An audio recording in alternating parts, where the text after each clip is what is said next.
All right, we're going to get started here. I'm Jenny Paradise. I am the president of AMCSI, and I'm here to introduce Dr. Feldman. Dr. Feldman is an internationally renowned orthopedic surgeon who has been at the forefront of treatment of complex orthopedic disorders for over 2 decades. After over 20 years at New York University as professor of pediatric orthopedics and chief of pediatric orthopedic surgery, Dr. Feldman is currently the associate director and leads the Spinal Deformity and Hip Preservation Centers at the Orthopedic and Spine Institute in West Palm Beach, Florida. He has passionately advanced the treatment of arthrogryposis by innovating new, effective procedures that allow the restoration of motion and function in his patient population. Dr. Feldman recently published a paper on the results of a novel approach to increasing the range of motion of the flexed knee in arthrogryposis. Okay, thank you. Okay, so I've been doing this for a while, coming to this conference. I realize it's the 18th year, and I think I was here 12 years ago, and then almost every year in between.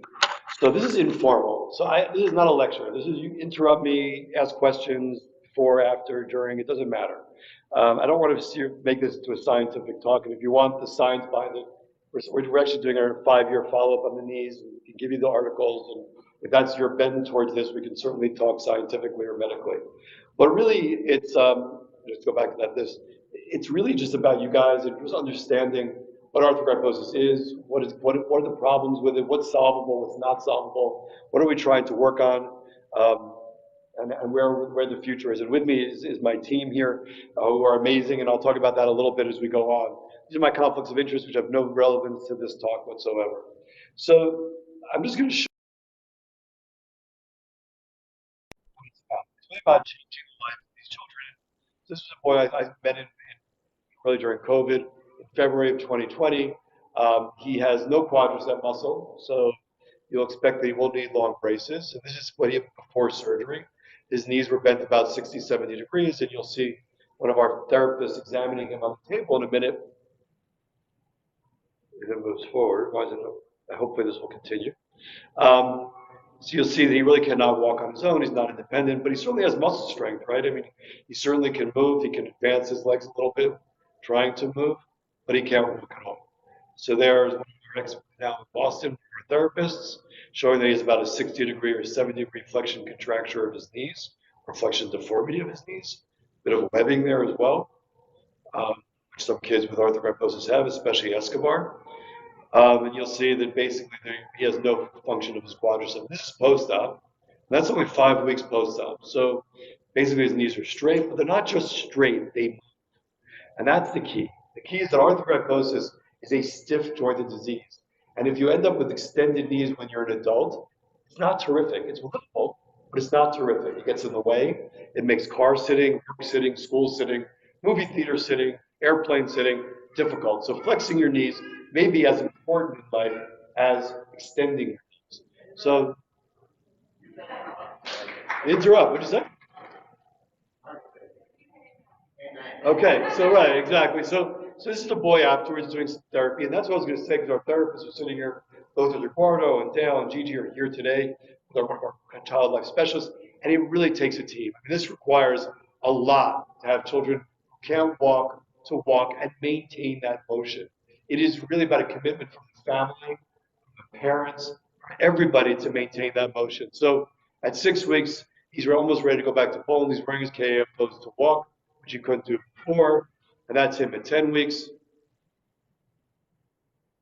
And now he's wearing a mask, which we all had to do. And really helped him, his nose is uncovered.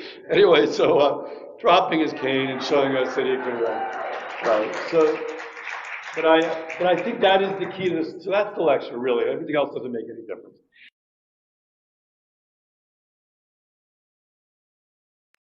We all know what arthrogryposis is. Probably, as I just heard next door, there's many more genetic forms of ANC than there are, and I'm actually very fascinated by the genetics of this. And it's very difficult to combine all these treatments. If you're starting with extended knees, that's different than starting with flexed knees, and I'm going to talk about that as well, because I think we have a new approach that we're publishing about that as well.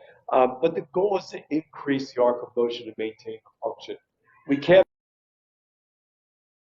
it just doesn't, we can't really make a muscle that didn't exist before. We're creating it. Are there medications? Maybe there's out there in the future. There are some they're using for MS now. I was reading about. Maybe that's I don't know the answer, but certainly we're in a brave new world and it's going to change during your children's lifetimes or during your lifetimes, and we can see. And you can see there's many different syndromes that are associated with it, but we know it's stiff joints, and that's the bottom line. So how do we keep the joints moving? So there's a couple of joints I cannot make. The ankle joint is one. Because most kids with arthrogryposis do not have the ability to move their muscle of their ankle up and down, why are we trying to preserve an ankle motion? And even if you preserve it, you have to wear an AFO if you do preserve it. So if you don't have the muscle to make your ankle work, and you have to wear a stiff AFO, and there's no reason to preserve the motion. But hips, knees, elbows, wrists, those are the ones we really want to preserve motion. I wish I could do it for the spine, but we're not there yet. So all these other joints, we should be preserving motion or making motion, and not just making a joint in a better position. So these are the talks that Dr. Gordo will give, and I'm not even going to talk about that. What we do for pre-intervention, I think that's just as important as what I do, and our therapist can talk to you about that. But surgically, how do I keep the joint moving? So we've given this over to from the therapist. They say at about a year and a half of age, somewhere in that age, to 1.5 to 3 is the ideal age. Before that, the therapist is working. Sometimes they say, could you tenotomize this? Could you tenotomize the muscle? Could you tenotomize or just cut the Achilles tendon? Yes, we can do all that to help the therapist get to the next level where they need to get to. But really, the physical and occupational therapists and parents are the main treaters in the first year of life. So casting, bracing, all that stuff. And it's really very, very disruptive to the life of the family, to the child. It's a very difficult time. And so how you do that, how you work that out, and it does take a village because you're going to need help. You can't do it. So I'll talk about knee contractions because it's one part of it. It is a passion of mine to get the knees to move. And I think that we've been successful, so that's why I like talking about it. So this is a knee of a child with previous treatment. You can see that was before I got there. That's a 90-degree contraction. It doesn't take a big surgeon to know that. Basically, that's 90 degrees. We all knew that whenever we learned that with our little contractors and our compasses that we made up when we were kids. I don't know if they still have those. Anyway, so this is a young child, and it doesn't matter if you quadriceps can't make it. I'll show that in a minute. But basically, that's one that extends your knee. But it doesn't matter. You can walk with KFOs if you don't have them, but sit without them. Right? That's good. Unlock the KFO, let the knee bend 90 degrees, and you can sit or take off the KFO. The amazing thing is you need very, very little amount of it's going by itself. You need very, very little amount of quadricep muscle to make it function. Okay, so we started this, we started doing these muscle releases and these knee releases, and we shortened the bone. Why do we shorten the femur bone? Because it loosens up all the tension of all the muscles and nerves and arteries. So it doesn't make the child shorter. Because when they're 90 degrees contracted, you can't be short or in a wheelchair.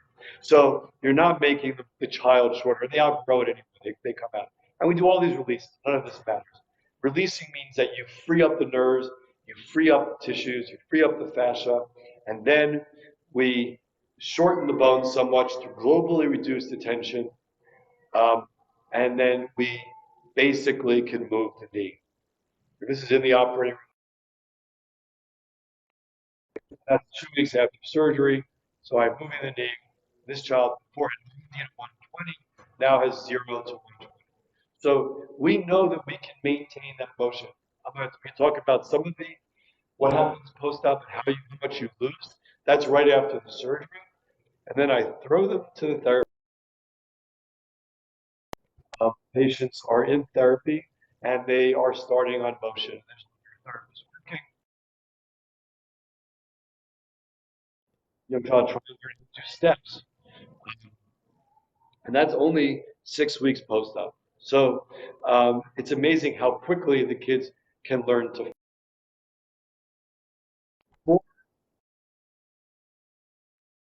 Hey, walking KFOs with a 60-degree bend to your knees. And this is just 6 weeks post-op.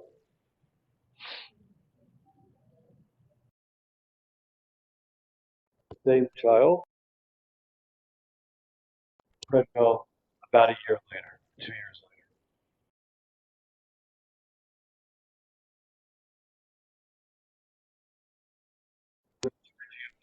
later. How we make these decisions, I can talk about it, just more examples. And if you don't like gore, then turn your heads away right now, close your eyes. But that's really how big the incision is. Okay, I won't show that too often. But basically, that is basically the result. You end up with a knee that has a big scar, but moves from 0 to 120 degrees. And how much of that you can maintain depends upon the therapist, your condition, the parents, because this therapy doesn't stop when you leave the therapist. It goes on at home, and I think it goes on until the child finishes growing, to be honest, especially for extension contractures. And we'll talk about the knee is straight and it can't bend. You got to keep going. So because it'll recur, it'll come back. And so right bracing, more therapy, more exercises every day. It is such a huge commitment. And then how do you keep weight off? How do you maintain fitness? I mean, these are all problems, right? Because if weight becomes a huge problem, that's going to be a problem maintaining your function. So I think every part of this, from the family situation to what kind of therapy you can get, and I think the great thing about therapy today is you can even do it virtually. I mean, there's so many ways now of finding people who are experts in arthrogryposis, even if you live in, you know, in some area where there is nobody who's ever been through arthritis. I think it's doable. So this is something that I don't believe in. This is a one. So I'm just going to talk about this for a second. This is a child who basically, you know that many children are born with their hips out wide and their knees bent 90 degrees. Right? It's sort of like in that, I don't know what position you call it. So that position, the hips are usually secondary to the knees. And I don't think you need to do hip surgery young to bring them back down. If you do the knees, you can release the hips at the same time, and gravity will bring the hips. So I don't like breaking the femurs like this. And so it's just a different in culture. And that's the same patient. And I think it does ruin the hips at times. Um, so to have to revise that is very difficult because it's very difficult to get the hips to move well if you have.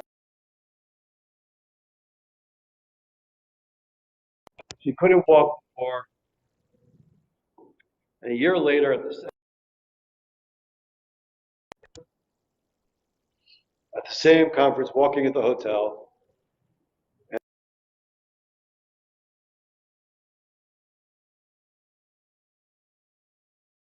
was in Norfolk, Virginia, I think. So I was told this was in 2019, I think, so maybe 4 years ago. But she couldn't walk before, and she showed up. She has quadriceps, obviously, and she's showing my wife how to stand up and sit down, and she's very proud of it. So I think that there's other tortures her. To do all this work in therapy and more therapy and more therapy and more exercising and not giving up is really what it takes. And I think that the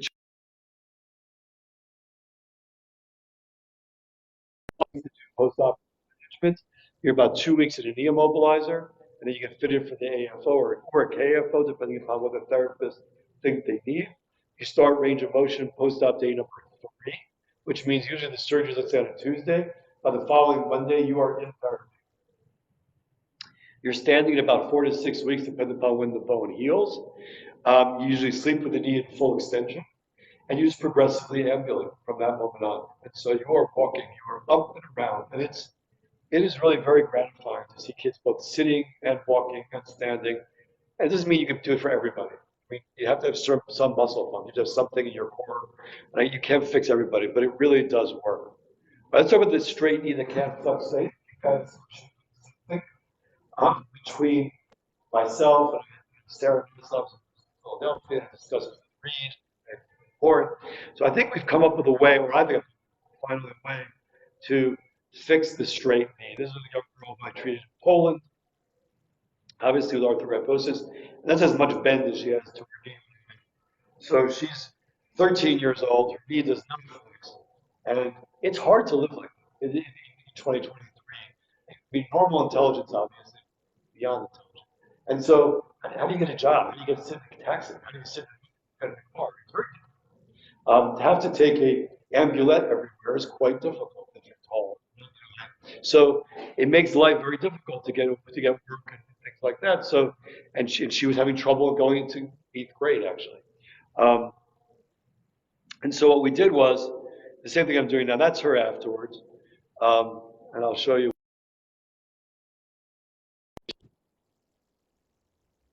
So not every result is as good, but I think that this is doable. This is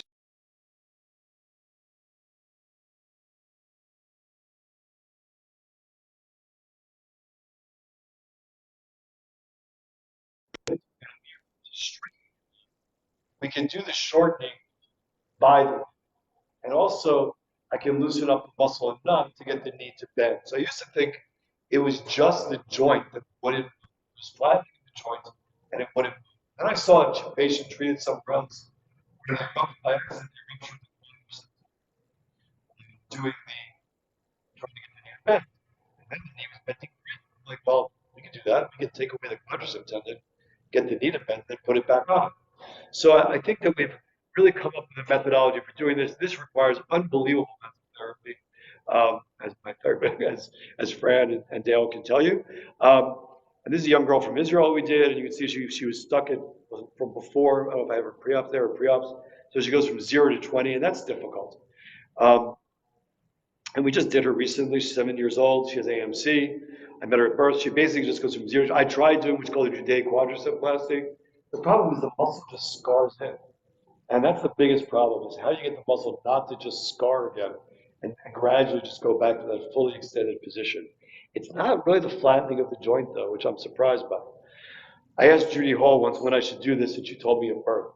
That basically in utero, when I should get these extended knees to try to flex. So these are still complicated, but you can get them to flex. And they're not necessarily stuck in a KFO afterwards, because you need very little quads. This is her now at 8 weeks post-op, and I did the left knee 3 months ago, the right knee about 2 months ago. And she's going 0 to 90.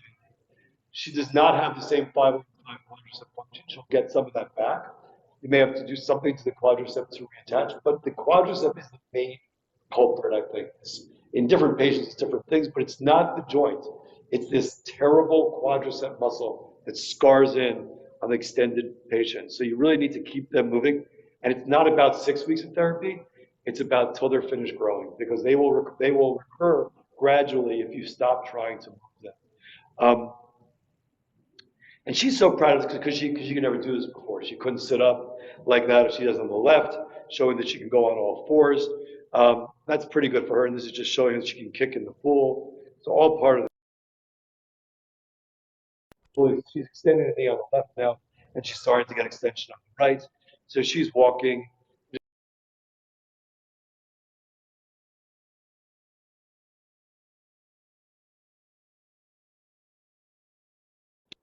She's independent, just showing how she's trying to use her knee to start bending her knee when she walks. So look, it's not going to be perfect, but I think that she is so happy that her knee's bending.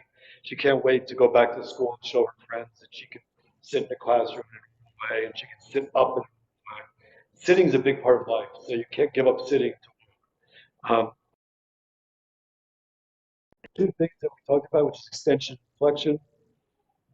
And I'm happy to take questions about anything that you want to talk about. I see some of the kids I've treated are here, so that's cool. And thank you again for having me here. And it's always a joy, really, to see all these kids and adults and running around.